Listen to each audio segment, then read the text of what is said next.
Buta na sa akong anak da, nagtuon man. Ay, namaday ka pa.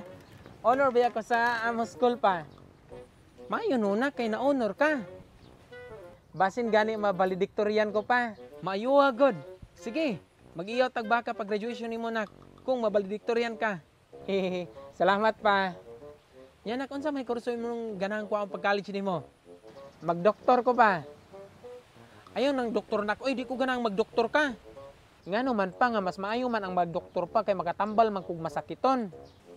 Ay basta di ko ganang mag-doktor ka, maglagot ko anang makadungog nga anang word na doktor. Ngano maglagot man kang makadungog ka anang word na doktor pa?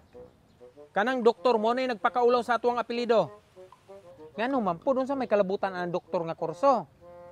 Wala ra ka masayod, imong lolo doktor to sa una, ilado nga doktor sa usamis. Doktor maday si lolo pag yun sa maniya pagpakaulaw sa atong apelyido. Nagpakaulaw lang to siya, gitangtangan tong lisensya sa iyang pagka-doktor. Kaysa doktor, naanang code of ethics nga bawal makigilawa sa iyang pasyente. Ka man po Dennis Lolo, kabutakal mabu kayo. Wapa guro kayo to yang pasyente. Nagpakaulaw lang jud to sa papa. So sayang kayo to yang pagka-doktor, tibok ko sa amis. Ilado to siya mayo kayo pagka-doktor veterinaryo.